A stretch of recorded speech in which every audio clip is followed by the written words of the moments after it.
Now, Eyewitness News. A felt-tipped pen and a laser-guided 2,000-pound bomb. The crewmen of the carrier Kitty Hawk signing their names, sending a message to Saddam Hussein. The Allies go on the attack in a scene that's reminiscent of the beginning of the air war in the Persian Gulf 2 years ago. Good evening, I'm Bill Beutel. Saddam Hussein is calling for blood and a holy war against the United States and its UN allies. Saddam vows there will be another mother of all battles to avenge today's attack on Iraqi positions. But Washington is making it clear tonight that if Saddam Hussein retaliates, it will mean only more suffering for the Iraqi people and maybe for him too. After the bombs fell, the Iraqi leader called the Allied pilots criminals who carried evil and hatred with them. But President Bush praised the mission in the air and ordered 1,300 troops on the ground into Kuwait. The strike force included jets from the carrier Kitty Hawk, along with British and French units, and the Pentagon says they scored a big hit. Andy Field now, live with the latest in Washington. Andy? Well, Bill, the U.S.-led attack today only lasted about a half hour, but the Pentagon thinks it did enough damage to put Iraq's air defenses out of business for months. Now, President Bush says Saddam Hussein can avoid any more attacks if he simply obeys all the UN resolutions. More than 100 attack and support planes roared into Iraq, many off the USS Kitty Hawk. Crew members inscribed New Year's greetings on the weapons. U.S., French, and British troops only attacked 4 fixed radar stations and a dozen mobile missile sites in the southern no-fly zone. Iraq turned off radar to make them harder to find. President Bush didn't aim to destroy Saddam Hussein. He was simply enforcing UN rules. I would think that soon Saddam Hussein would understand that we mean what we say. The Kitty Hawk had planned to attack yesterday, but bad weather canceled the mission. Visibility was so bad that pilots couldn't see the flight deck till 6 seconds before touchdown. The White House says if this doesn't work, you have to go back and do it again. Oh, that's okay. We can do that. We got enough bombs. This crisis started 2 weeks ago when the U.S. destroyed an Iraqi jet that flew through the no-fly zone. But today, the Pentagon revealed Iraq had earlier tried to destroy an American jet and intercept a UN surveillance plane. Iraq's raids into Kuwait warehouses infuriated the White House. Now, a new president inherits this unfinished business. President Clinton will insist upon the unconditional compliance with the UN resolutions. The Pentagon reports U.S. and Allied pilots all made it back safely. We got no information that any missiles were fired in response to our attack. Iraqis weren't as fortunate. Its official news agency says Allied planes killed at least 1 Iraqi soldier and 3 civilians. New York Senator Alphonse D'Amato thinks today's raids didn't go far enough. But this time, we got to get them. And this time, we're not coming back until it's over there. And the Pentagon isn't stopping with the air raids. It is sending another 1,300 troops back into Kuwait to guard the border there in case Iraqi troops try to sneak back into that country and steal supplies as they did in the last few days. And a late development tonight, President-elect Bill Clinton, in an interview with the New York Times, has indicated he would like to have a fresh start with Iraq and perhaps even Saddam Hussein. He could even envision normalized relations with Saddam Hussein if that country simply obeys all the UN resolutions. We're live in Washington. Andy Field, Channel 7 Eyewitness News. Thank you, Andy. In Iraq, Saddam Hussein is responding to the Allied attack with a vow to wage a holy war against the West. Hussein spewed verbal venom on Iraqi TV tonight. He told his people he will never back down, and he praised the Iraqi armed forces. Hussein vowed to defeat his enemies at any cost, words similar to those he uttered during the Gulf War. But tonight there are signs that Saddam may be giving in. Iraq's UN ambassador says his country will drop the ban on UN flights into Iraq. But the big question is whether Saddam will stop his raids over the border of Kuwait. For the very latest, we go to our senior correspondent, John Johnson, at the United Nations. John. Well, the question here at the United Nations tonight in the wake of the bombing of Iraq, has Saddam Hussein really learned his lesson, and will he indeed comply with the UN Security Council demands? It appears that my demands have been met in general. But minutes after American and British warplanes hit missile sites in southern Iraq, the Iraqi ambassador to the United Nations called the Security Council president and said Iraq would comply with the UN demands to allow United Nations aircraft inspection overflights of Iraq and a cessation of incursions inside Kuwait. We and the Iraqi Foreign Service always thought that there should be always reason answers and problems in a peaceful way. Ever since Monday, when the Security Council warned Iraq about its missiles in the no-fly zone and its incursions inside Kuwait, where Iraq seized silkworm missiles and other weapons, the stage was set for the Allied bombing. Tonight, in a strongly worded letter from the United States mission to the UN, there was another warning to Iraq. The letter said in part, and I quote, "We stand ready to take additional forceful actions with our coalition partners if Iraq continues to flout the will of the international community and if it continues to disregard its international obligations. In terms of Iraq's future actions, we ask that they comply with all the United Nations resolutions," end quote. Now, no one here at the United Nations tonight believes that this Iraqi crisis is now over. Everyone waiting for Saddam Hussein's next move, a move that must be cautious and in compliance with the United Nations demands, or Saddam Hussein could face the consequences of renewed bombing even closer to home in Baghdad. Reporting live from the United Nations, I'm John Johnson, Channel 7 Eyewitness News. Thank you, John. Saddam Hussein survived the war in the Gulf, and he's used the past 2 years since it ended to rebuild. But with the Western allies now using military force, what are his options really? Joining us now is former Secretary of the Navy, John Lehman. Mr. Secretary, the Pentagon calls today's raid a limited action aimed at forcing Iraq to comply with the UN resolutions. And earlier, we saw the attack preparations aboard the carrier Kitty Hawk. They sent the planes out with laser-guided bombs, but we ask now, what will today's raid do? Will it do any real harm to Saddam Hussein?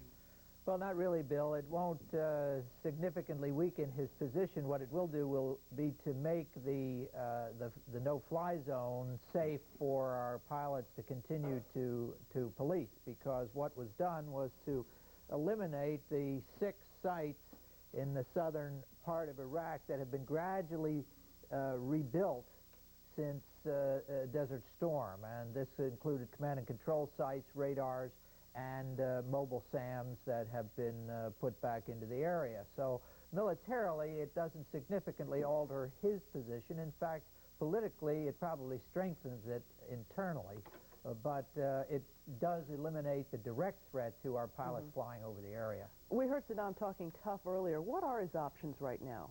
Well, his options are pretty much to do what he's been doing for the last 2 years, which are to press the envelope and solidify his internal position by poking the great Satan. And actually, he's been increasing his support among the more radical elements of the Shiites and the fundamentalists.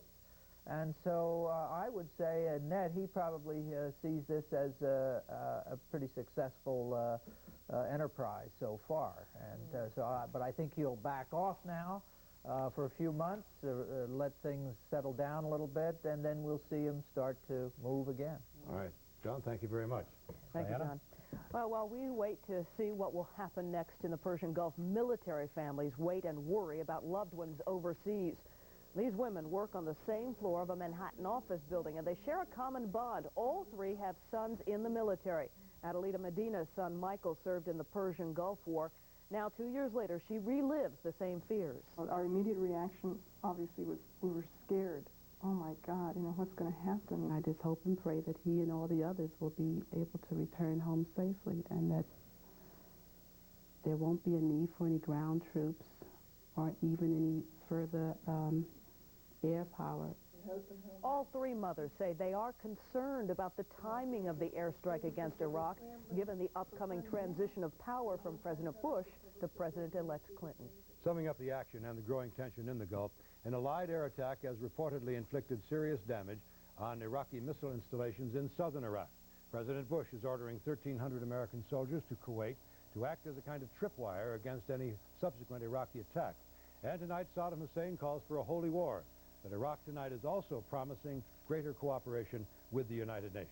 Diana? Bill, the relief mission in Somalia is meant to be a mission of mercy, but American servicemen increasingly are in the line of fire. A sniper wounded a Navy medic in the shoulder today. Marines on patrol with him returned fire while they pulled the medic to safety. This follows the shooting death of a Marine caught in an airport ambush on Tuesday. Tonight in Elizabeth, the family of Domingo Arroyo mourns the death of the 21-year-old Marine.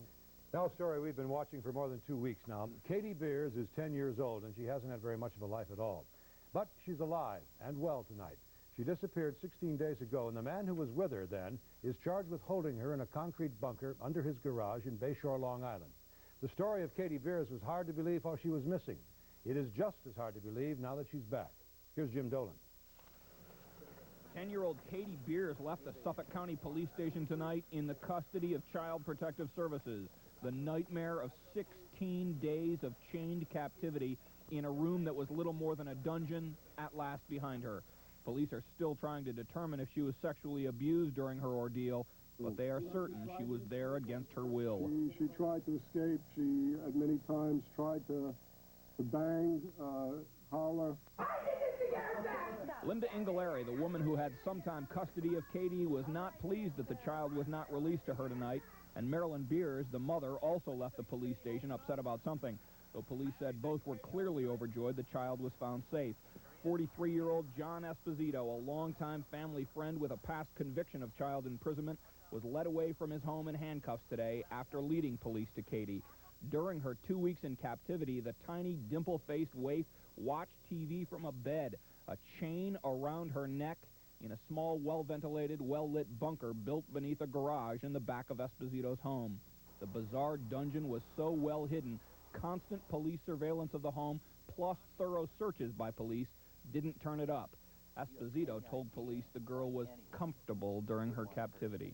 But Katie Beers' confinement was far from comfortable, even if she did have a bed of her own and a television to watch, because much of the time that Katie Beers spent in that small closet, she spent with a chain around her neck.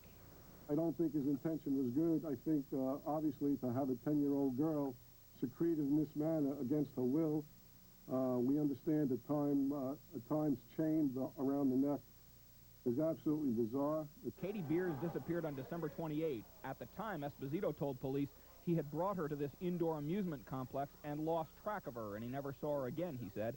All the while, according to police, Esposito had the girl chained to a bed in that tiny room, built apparently for just this purpose. As for Katie, when she left the place of her 16-day imprisonment this afternoon, she waved to the camera.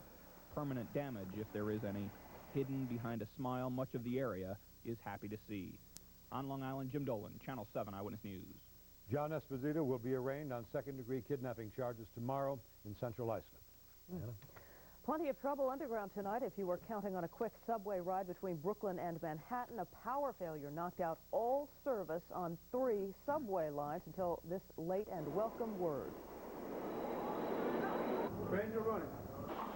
A power failure in a Con Edison feeder cable interrupted train service for almost 2 hours. It was well after the rush hour before power and service were finally restored. Con Ed is trying now to find out exactly what caused the problem.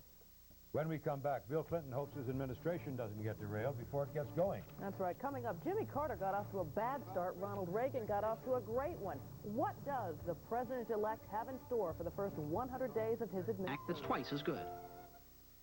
Combos versus pretzels. By filling crunchy baked pretzels with spicy nacho cheese, Combos crushes ordinary pretzels. Try Combos. They're the one snack that's twice as good. Petland discount. At Petland we care. I'm Neil Paget, president. Tropical fish are fun, beautiful, and easy to own. You'll have crystal clear aquarium water and healthier tropical fish with Second Nature's Whisper Power Filters. It's easy to maintain any size aquarium with Whisper's Quick Change cartridge. Ask for Whisper at Petland discount. At Petland we care. Now over 70 convenient stores, all open every day. Discover the distinction of excellence at Greco Mazda. Throughout the years, Greco Mazda has been serving northern New Jersey with quality automobiles at affordable pricing. So whether you're buying or leasing, Greco Mazda will satisfy all your transportation needs. How do I know so much about Greco Mazda? I'm Deborah Greco, and this is my father, Jim. Our family's name and reputation go on every car we deliver. Discover the distinction of excellence at Greco Mazda, Route 46, Rockaway, New Jersey. Actress Marilyn Monroe overcame stuttering, and so can you. For help, call the Stuttering Foundation of America at 1-800-992-9392. Well, tonight it looks like Bill Clinton is backing off one of his biggest campaign promises. After he went jogging, the president-elect said today he can no longer guarantee a tax cut for the middle class. Clinton blames the shift on the growing federal deficit. Bill? The deficit does seem to grow every day, and for that reason, President-elect Clinton might have to make a lot of changes in his plans for the country. Today, Clinton said he'll be ready with a full economic proposal by mid-March. By that time, we will have some idea of what Bill Clinton will be able to do in his first 100 days. I see 1/3 of a nation ill-housed, ill-clad, ill-nourished. 60 years ago, Franklin Delano Roosevelt assumed the leadership of a country leveled by despair, with a remarkable 1 of 4 working Americans out of a job. The people called on the federal government to save the country, and Roosevelt knew he had to act fast. He found us in the midst of an absolute crisis. He had to close the banks, the depth of the Depression. He called Congress back into session in March, and they stayed 100 days. It was during FDR's first term that people first talked about the first 100 days, and it left quite a legacy. FDR's first 100 days resulted in 15 major legislative programs, including the Civilian Conservation Corps and the Civilian Works Administration, that got people off the bread lines and onto the assembly lines. This nation is asking for action, and action now. They wanted action, and FDR gave it to them in his first 100 days. When Bill Clinton is inaugurated here at the Capitol on Wednesday, he won't have very much time to rest, because they want action again. And the first 100 days might set the tone for his entire administration. Bill Clinton seems to be doing everything he can not to follow in the footsteps of the last Democrat to occupy the White House. Jimmy Carter, like Bill Clinton, was the governor of a southern state and ran as a Washington outsider. He tried to take the Capitol by storm by launching a very aggressive 100 days, but it backfired. Carter soon found that he had clogged up the works with so many proposals that Congress was having trouble dealing with any of them. That's certainly the lesson that the Clinton people seem to have seized upon, which is that don't try to do too much, but set priorities. It was a lesson that Ronald Reagan learned very well. Reagan narrowed his focus to the economy. The result, the biggest tax cut in history passed Congress in his first 100 days. Some who were there for that Congress suggest that President-elect Clinton should be just as focused. Very important what he chooses. That's why I think he's going to pick those themes that he talked about in his campaign. And that is getting economic growth started again, which means jobs, and that means reducing the budget deficit. Clinton's other major campaign theme, health care, will also be on the agenda for immediate action. The President-elect says he will get a health care plan to Congress in his first 100 days, but does not expect it to pass in that time. Right after his election, he lowered the expectations of what can be accomplished in a very short time. I will be in a hurry, and I will work as hard as I can, as long hours as I can, but I don't have an agenda which says we're going to do this in 100 days and this in 200 days. But some of those in Congress say Clinton will seize on the mandate of change that elected him in November. I think that Governor Clinton is aware of that, and I think he's going to put out some things. My prediction is that we can do in 100 days. Both Congress and the President-elect say gridlock will be conquered because the Democrats will control Congress and the White House alike. But gridlock is not the only roadblock in Washington. Tomorrow night, we'll look at some of the people who will demand Bill Clinton's attention and a place in his budget just as soon as he enters the White House. Well, there was an inauguration of sort on stage tonight. Coming up, a former football great cuts his stuff in the Great White Way. The Knicks are in Act 2 of their road show. Is it an episode you don't want to miss? Scott Clark with all the action next. Wake up. Call 540-WAKE. Get out of bed and get ahead. Use your touch-tone phone. Call 540-WAKE. We're the wake-up that works. So why worry? Don't ever be late again. Call 540-WAKE. Do it now. Only $2 per call. Depend on us. Call 540-WAKE and wake up right. Wake up bright. Wake up to us tomorrow. Call 540-WAKE. Thanks to our home equity loan from Statewide Capital, we were able to add a playroom for Susan. 1-800-DIAL-CASH. Thanks to our home equity loan from Statewide Capital, we lowered our monthly expenses by consolidating our bills. 1-800-DIAL-CASH. 1-800-DIAL-CASH. For years, homeowners have been calling us for fast, simple home equity loans. I'm John Green for Statewide Capital. We make borrowing money easy, even if you've been turned down by the bank or have past credit problems. So remember, Statewide Capital lends money fast. Call 1-800-DIAL-CASH. Double, double your refreshing. So refreshing. Double, double your enjoyment. Oh, your mouth like double mix, go. Everybody now. Double your refreshment. Double your delight.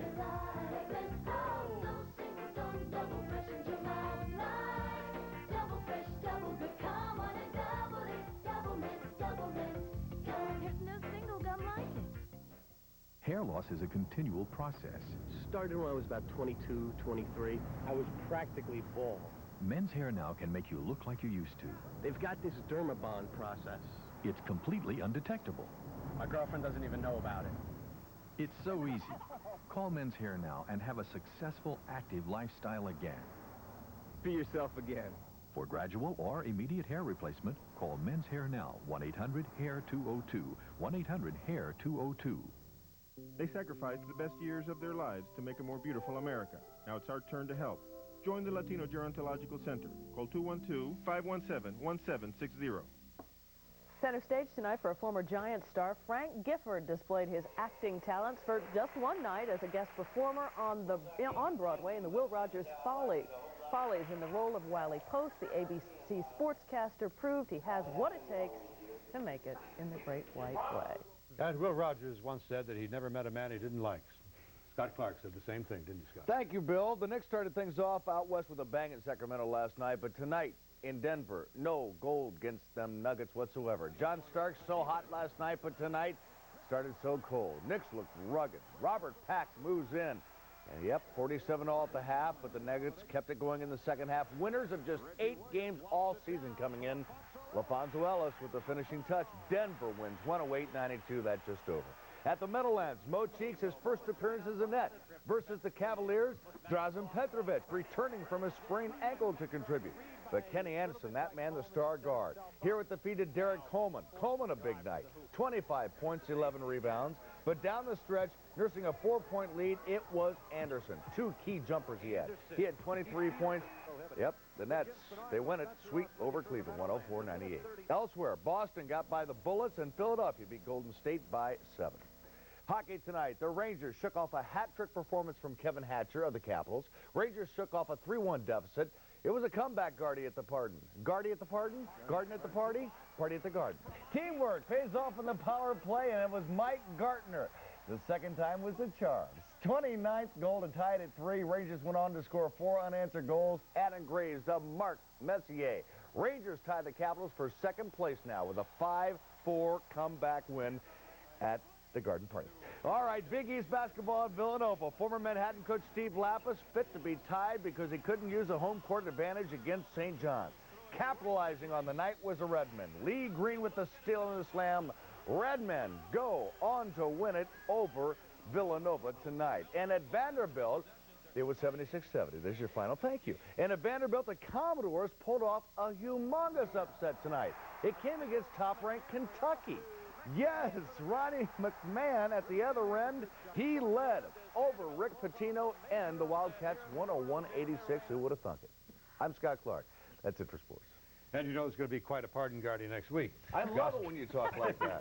Gossip and speculation, pointless. We know what Hillary Clinton's going to wear to the inaugural ball. Women's Wear Daily says the new First Lady will wear a violet gown created by New York designer Sarah Phillips. It has long sleeves, a jeweled neckline, a fitted bodice, and a blue-violet overskirt. Just exactly the kind of thing somebody should wear in the weather that's coming this way tomorrow, don't you think? Yeah, that would be perfect for tomorrow's weather, right? Well, you might want a warmer coat to throw over it. We are getting a blast of colder air, but at least it's drying out, and that's the good news we can offer tonight. We did get a blast of snow across the northern fringes, Rockland, Westchester counties. Well, we'll start with Poughkeepsie getting about 3 inches of snow, considerably less as you move toward the city. But if you're working north, Albany, Saratoga, in that area, up to 10 inches of snow. Those kind of totals go all the way across into Vermont, also into Massachusetts. So it's some big snow for the ski areas, and you might want to make that plan this weekend in New England anyway. 34 degrees outside, relative humidity at 96%. The barometer is rising a little bit at this point, and we try to wedge some high pressure in here. North winds at 6 miles per hour. We're making an attempt to clear out the skies, 39, 34. It'll be a little slow going there. Here's a look at the satellite picture. We'll show you what we've got to get through. We're now beginning to move the last big, heavy batch of clouds out of the way. There are some light, stray clouds back behind us, and now we've got to get through those. During the daytime hours tomorrow, we'll have some clouds around. We're trying to get some sunshine breaking through. And as the last bits of moisture squeeze through the area out toward the Atlantic, it is possible that we will see 1 or 2 flurries, but just scattered flurries, scattered flakes out there tonight and through part of the daytime hours tomorrow. Not expecting anything measurable to be coming out of this. But here's a look at the 32-degree low temperature we're expecting in the morning. 32, 33 toward the island, inland 20s. Yes, plenty of clouds out there during the daytime hours tomorrow, but also I think the clouds will get thin enough to get 1 or 2 breaks of sunshine over the next couple of days. Sunshine gets better and better. 34 degrees outside tomorrow. It is a cold one. Bundle up. Put a coat over that blue gown. 32 degrees, mostly cloudy outside, mostly cloudy. Is it violet? I'm sorry. With a scattered flurry, 34 degrees. 5-day plan shows you the skies do cooperate with some sunshine. I think you'll remember what it looks like when you see it tomorrow, and the cold numbers for the remainder of the 5-day period. You can always wear boots with that gown, too, right? There you go. That's the news for tonight. For Diana Williams, Sam Champion, Scott Clark, all of us at Eyewitness News, I'm Bill Beutel. Thank you, good luck, be well, good night. Good night. The preceding edition of Ever really got to tell his side of the story? Friday night.